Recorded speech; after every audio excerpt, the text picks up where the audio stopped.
Jakarta, makin banyak polisi terlibat kasus pembunuhan Brigadir Nopriansyah Yosua Huta Barat Brigadir J yang dijatuhi sanksi. Terbaru, ada Bribtu Firman Dwi yang dijatuhi sanksi demosi selama 1 tahun.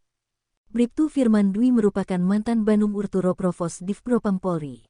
Kemudian sanksi administratif yaitu sanksi bersifat demosi selama 1 tahun, kata juru bicara Divhumas Polri Kombes Ade Yaya Suryana kepada wartawan, Kamis tanggal 15 September tahun 2022. Ade mengatakan Bribtu Firman Dwi tak mengajukan banding atas putusan tersebut. Sidang ini digelar pada Rabu kemarin 14/9. Atas putusan tersebut pelanggar tidak menyatakan banding, katanya. Tak profesional. Adapun saksi-saksi yang dihadirkan dalam persidangan sebanyak 4 orang, yakni Kompol SMD, Ibda DDC, Brigadir FF, dan Barada S. Bribtu Firman Dwi disebut tidak profesional dalam melaksanakan tugas. Adapun wujud perbuatan yang dilakukan Bribtu FDA adalah ketidakprofesionalan dalam melaksanakan tugas, katanya.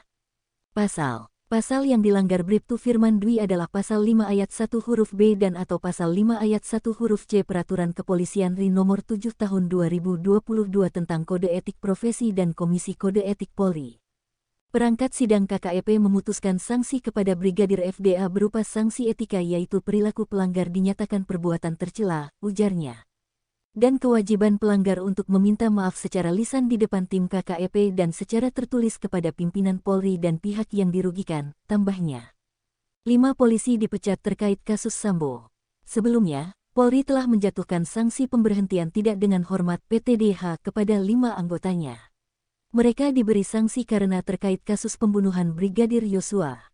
Kelimanya yakni 1. Kompol Cak Putranto 2. Kompol Baikuni Wibowo 3. Kombes Agus Nurpatria, dan 4. AKBP Jerry Raymond Siagian. 5. Irjen Ferdi Sambo. Untuk diketahui, kasus dugaan pembunuhan Yosua ini diduga didalangi ex-Kadif Propam Polri Irjen Ferdi Sambo. Sambo diduga menyusun pembunuhan berencana terhadap Brigadir J hingga merekayasa kasus tersebut hingga melibatkan oknum-oknum polisi. Ferdi Sambo ditetapkan sebagai tersangka kasus dugaan pembunuhan berencana terhadap Brigadir J. Selain Ferdi Sambo, 4 orang lainnya ditetapkan sebagai tersangka, yakni Barada Richard Eliezer atau Barada E, Bribka Riki, Putri Chandrawati, dan Kuat Ma'ruf. Kelima tersangka dijerat pasal 340 KUHP tentang pembunuhan berencana subsidiar pasal 338 KUHP tentang pembunuhan junto pasal 55 junto 56 KUHP. Mereka terancam hukuman mati. Selain itu, kasus ini tak hanya terpaku pada kasus pembunuhan berencana. Ada pula kasus obstruction of justice atau upaya menghalang-halangi proses hukum. Di kasus ini, Sambo pun telah ditetapkan sebagai tersangka. Dikutip dari newsdetik.com.